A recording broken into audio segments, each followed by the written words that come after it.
I can match Gaten. Like I can hear what he's gonna say. I could hear his voice in my head. Like I'll figure it out, you know, and you just pray Yeah. that it makes sense. And as long as Dan and Benji are good with it, then I'm fine with it as well.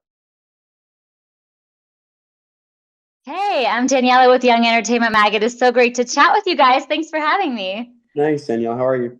Great, great. Are you guys having a fun press day? These are always the best. Yeah, it's good. It's cool over Zoom because we get to be at home. I like being at home.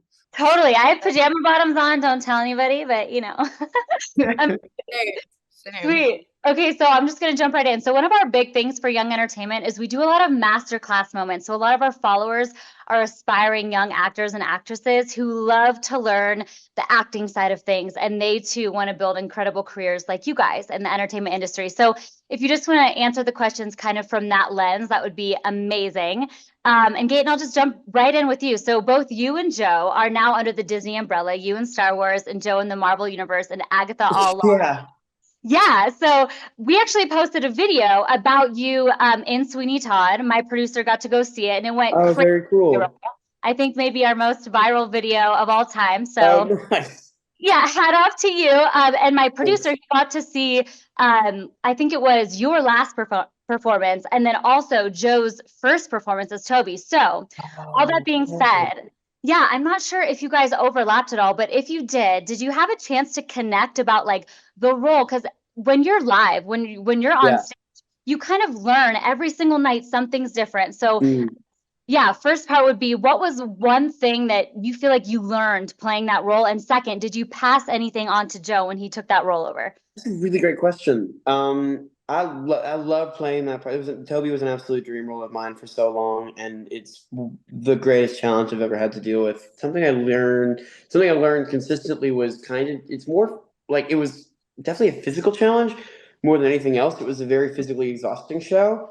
Um, I learned a lot more about my own voice and how to take care of it. I learned a lot about listening, and there was what's interesting about Toby is that he crazy concept to try to take on, but at least he was my age. I think he was like 20 or 21 years old, but he was mentally around 10 or 11, and like there was kind of like a vibe. Like a lot of times, people approaching that role, it can come across as like a pretty offensive take, and the goal was more just to like listen around and let a lot of people do a lot of that heavy lifting and kind of cater to their own styles and stuff, and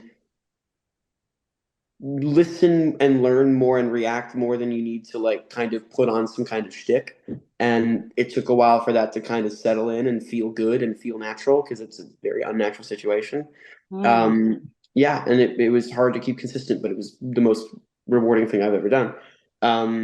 And when Joe joined the show, actually, he joined in January. I had left in November. So Daniel Marconi was another actor who played Toby throughout the holiday season, throughout that process. So I got to see him more than I got to see Joe actually. But early on in Joe's process, I ran into him a few times, and he's the best. He's so talented. He got to see me do the show, and I got to see some of his performances online and stuff. You're not supposed to bootleg, but I looked it up, and his take is so sensitive and gentle, and he listens so well to his scene partners, and it resonates. And his voice is beautiful, and I think it was such a cool transition for him to do that. And I can't wait to see him do more theater. I'd love to do stuff with him on stage at some point very, very soon. So I hope he sees this. Joe, I'd love to work with you.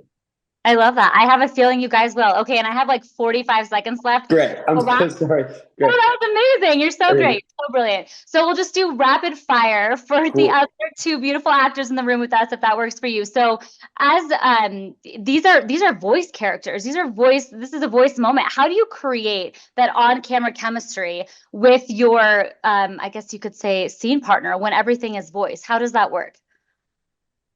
I think you give a lot and lot and lots of takes and you hope that they pair it well. It's kind of not let up to you. A lot of the editors do that heavy lifting, and Dan, Benji, and Chris Buckley, our director, really kind of find that chemistry within the lines and takes and things like that. And I would say that's kind of how you find it.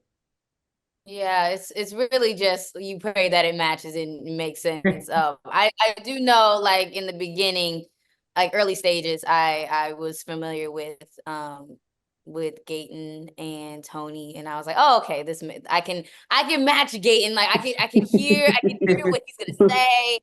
I could hear his voice in my head. Like I'll figure it out, you know. And you just pray that it makes sense. And as long as Dan and Benji are good with it, then I'm fine with it as well. I love it. That's brilliant. Well, thank you guys. Thanks for having us, and I hope you have a great rest of your press day. You too. Thank you so much. Thanks. Bye.